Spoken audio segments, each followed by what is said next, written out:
बोल मोती कार्यक्रम में आपका स्वागत है। ओम शांति। इस अव्यक्त मास में हम बाबा के साथ के कुछ संस्मरण आपके साथ शेयर कर रहे हैं। बाबा के पास जब भी कोई नए बच्चे जाते थे तो बाबा उनसे एक प्रश्न अवश्य पूछते थे, बच्चे पहले कभी मिले हो?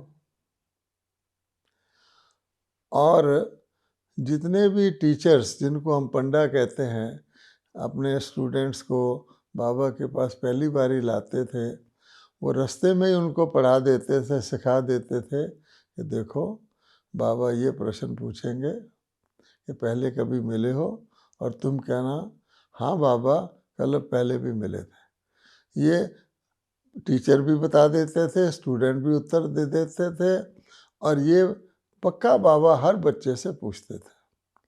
अब इसके पीछे कितना गहरा आध्यात्मिक रहस्य है वो मैं आपको बताना चाहता हूँ कि बाबा हर बच्चे को, क्योंकि हम आत्माएं हैं, हमने 5000 साल वर्ष का चक्कर लगाया हुआ है, और अब से जब से हम बाबा के पास पहली बारी आते हैं उससे 5000 साल पहले उसी तरह हम बाबा के पास आए थे।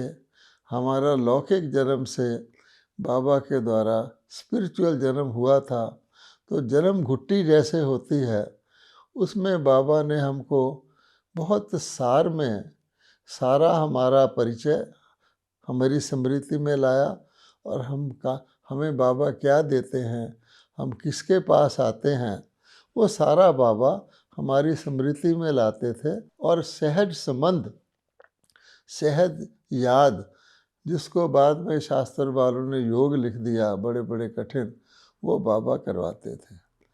तो हमेशा बाबा हमको पहली पहली स्मृति दिलाते थे, क्या कि तुम वही कल्प पहले वाले भाग्यवान बच्चे हो। अब जब बाबा हमको कहते थे तो फिर हमारे से भी मन से रिस्पॉन्ड निकलता था।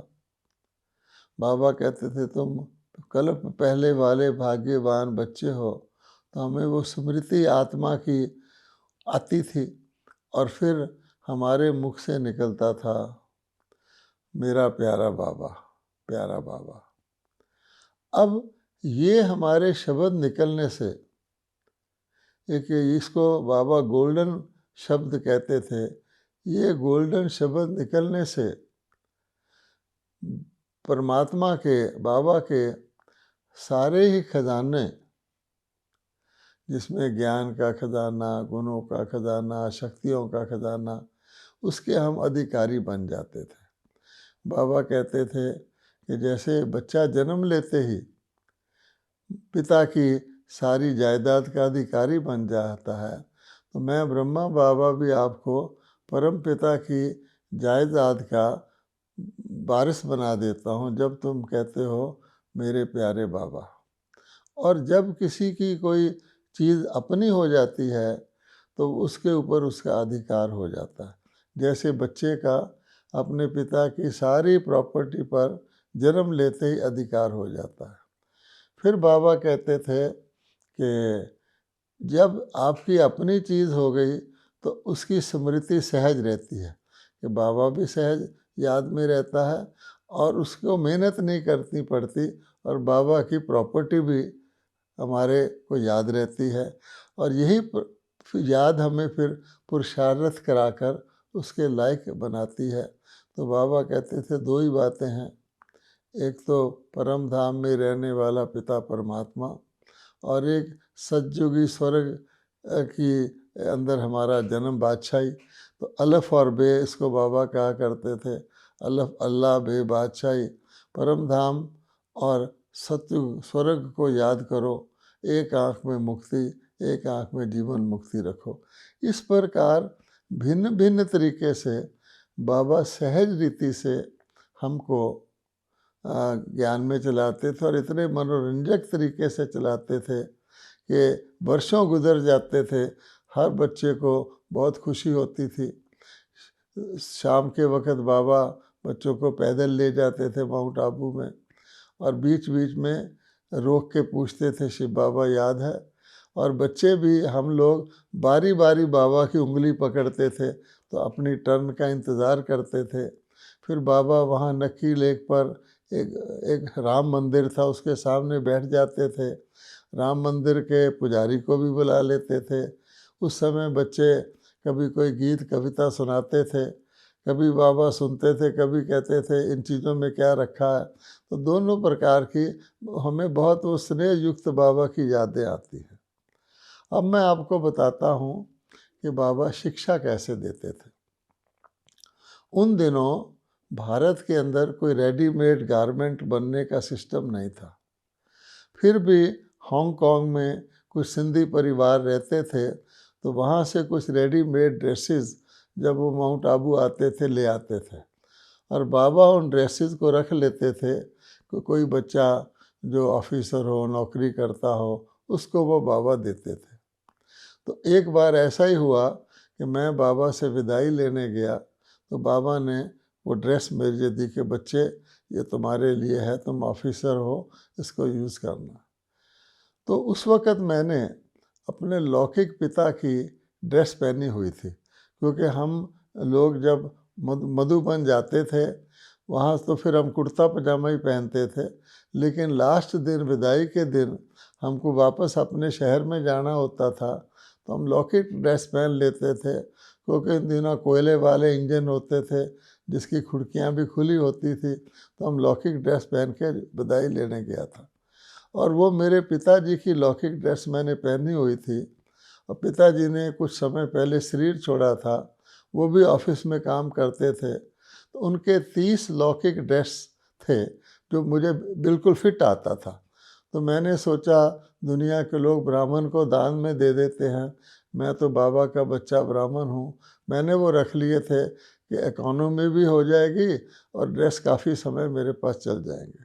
तो जब बाबा मुझे वो ड्रेस दे रहे थे, तो मैंने कहा, बाबा आप देखिए, ये जो मैंने ड्रेस पहना हुआ है ना, ये मेरे लौकिक पिता का है, देखिए मुझे कितना फिट आता है। तो बाबा मुस्कुराए और बोले, बच्चे लौकिक पिता का पहनेगा तो लौकिक पिता याद आएगा, बाबा का पहनेगा तो बाबा याद आएगा। तो मैंने वो ड्रेस ले ली, और मेरे मन में ये बात घर कर गई कि सचमुच जब भी मैं लौकिक पिता का ड्रेस पहनता हूँ, पहला संकल्प तो आता है तो पिता का है, फिर सारा दिन वो मेरे शरीर पर रहता है, तो मेरे तो योग में डिस्टर्बेंस है। तो अगली बार जब मैं मधुबन आया 2-3 महीने बाद, तो मैंने सारे 30 के 30 ड्रेस बंडल बना के माउंट आबू ले आया, और वहाँ मैंने सरेंडर कर दिए।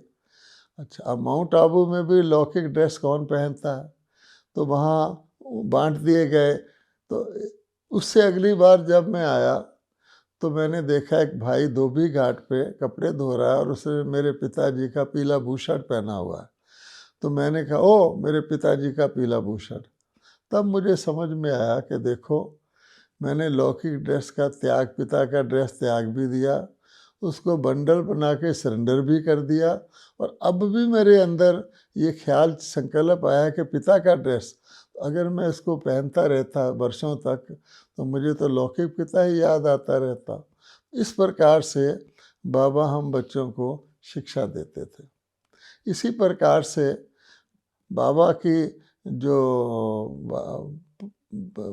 बहुत तेज़ बाबा के वाइब्रेशन थे, बाबा हर बात को क्विकली कैच कर लेते थे।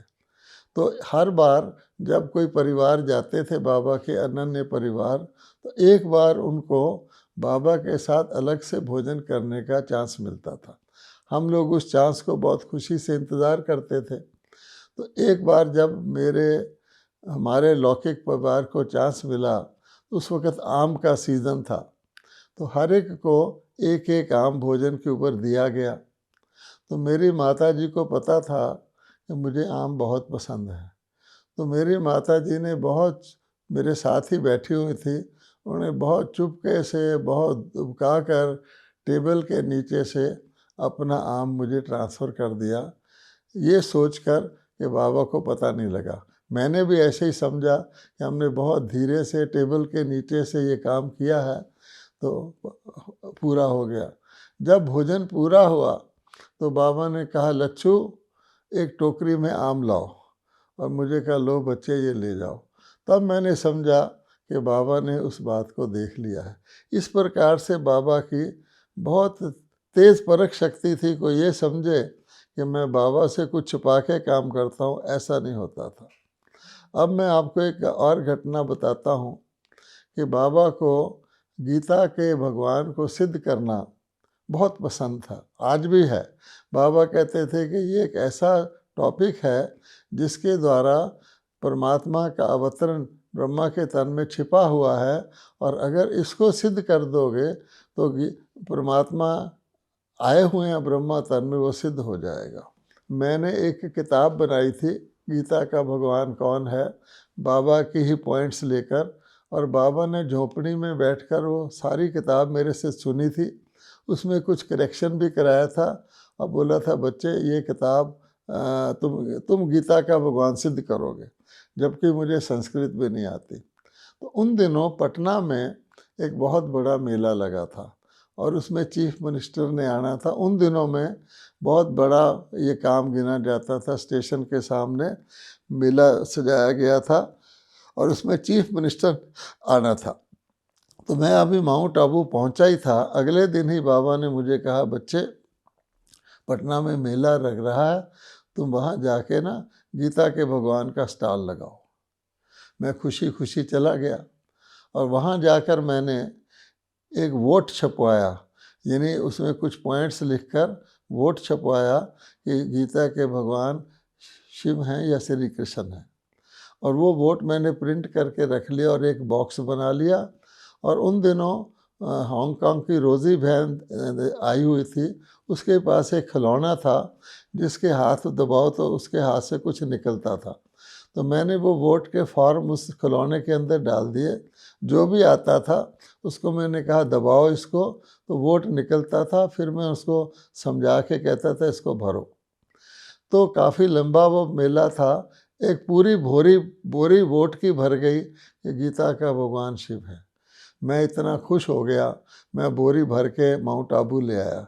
मैंने कहा, बाबा देखो, ये इतने सारे लोगों ने कहा गीता का भगवान शिव है। बाबा ज़ोर से हंसे कि बच्चे, तुमको उस वक़्त कहते हैं गीता का भगवान शिव है, बाहर जाके फिर कह देते हैं गीता का भगवान कृष्ण है। ये विषय जनता का नहीं है, ये विषय विद्वानों का है। इस प्रकार की भी घटना हुई थी। और फिर मैंने वो पुस्तक बना करके विद्वानों के कई जगह भेजी। वो उसकी लंबी कहानी है। उस समय बहुत सारे मुझे अजीब तरह के लेटर आए, धमकी के लेटर भी आए। फिर मैंने उस काम को बंद कर दिया क्योंकि उस समय हमारी संख्या बहुत थोड़ी थी। अब पुनः कुछ वर्षों से ये गीता के भगवान का कार्य हम बाबा की कहने से कर रहे हैं। अच्छा, एक बात और थी कि बाबा एक कोई भी बात कह दे एक बारी बच्चे के लिए तो वो ज़रूर होती थी। निश्चित था, बाबा ने ऐसे भी कह दिया तो अवश्य होता था।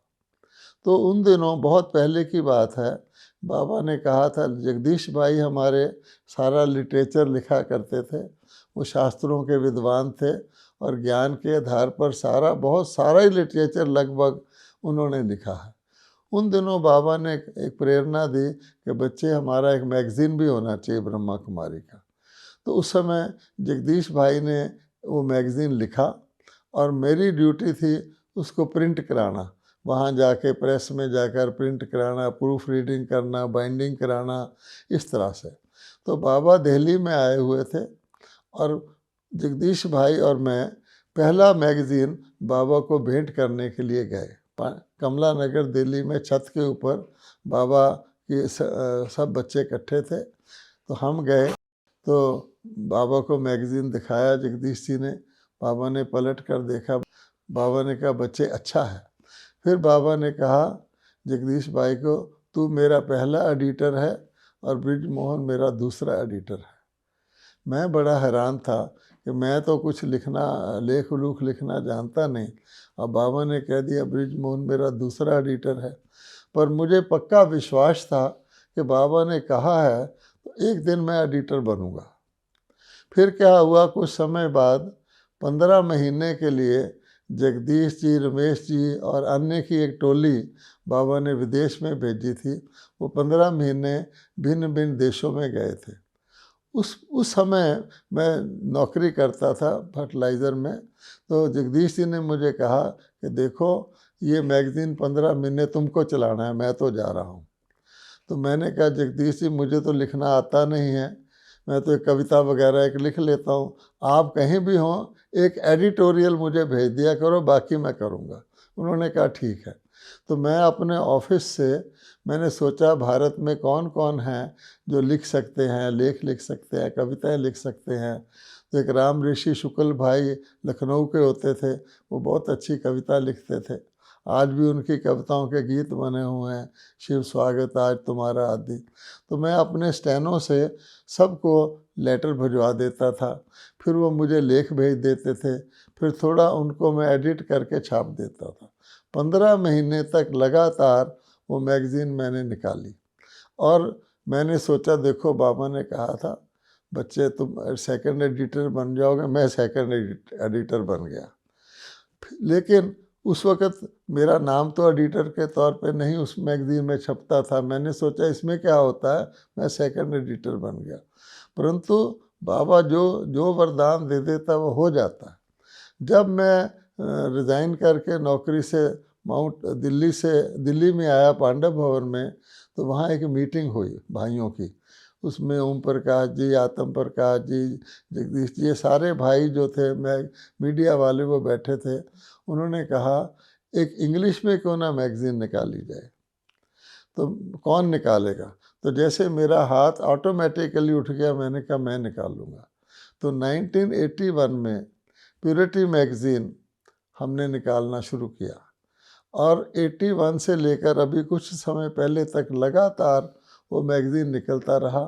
और उससे पहले दादी जी के साथ मैं नैरोबी गया था, और नैरोबी में वहाँ रोज़ के जो अखबार निकलते हैं, वो एक का नाम था स्टैंडर्ड, एक का नाम था नेशन। वो टेबुलॉइड डिज़ाइन के थे, जैसे आजकल हमारे यहाँ पर मैगज़ीनें निकलती हैं लंबी लंबी, जैसे प्योरिटी निकलती थी। तो मेरे मन में उस वक़्त संकल्प आया था कि कभी ब्रह्मा कुमारी का मैगज़ीन निकलेगा तो हम ऐसा निकालेंगे, क्योंकि बाकी हमारे मैगज़ीन तो छपे हुए होते थे जैसे ज्ञान अमृत है। तो उस वक़्त मेरे मन में ये आया था, जब मैंने हाथ उठाया तो फ़ौरन मेरे मन में आया कि मैं उस डिज़ाइन का मैगज़ीन निकालूंगा। अब इंडिया में उस वक़्त ब्लिट्स अखबार एक बॉम्बे से निकलता था उसी साइज डिज़ाइन का, और बड़ा प्रसिद्ध था। तो मैंने पहले बाबा के पास मैगज़ीन का नाम लिखने पास करने के लिए भेजा। तो पहला नाम मैंने ब्लिस, वो ब्लिट्स था, ये ब्लिस, ये एक धार्मिक शब्द है। दूसरा नाम राजयोगा टाइम्स, तीसरा नाम प्योरिटी करके भेजा था। तो मुझे पता है कि बाबा को कॉपी करना पसंद नहीं है, तो बाबा ने ऊपर से देखा कि ब्लिट्स की कॉपी करके ब्लिस रख रहा है। यद्यपि नाम बड़ा अट्रैक्टिव था, बाबा ने कैंसिल कर दिया और प्योरिटी नाम बाबा ने पास किया। उस हिसाब से फिर उस मैगज़ीन का मैं एडिटर भी बन गया। तो सिर्फ इसलिए समझा रहा हूँ, बता रहा हूँ, मुझे बड़ी खुशी है कि मुझे इंग्लिश नहीं, इंग्लिश लैंग्वेज के तौर पे मैंने पढ़ी नहीं, मैंने 11वीं क्लास से कॉमर्स इंग्लिश में पढ़ी है, लेकिन ऐसे मैगज़ीन के लिए बहुत हाई क्लास इंग्लिश चाहिए।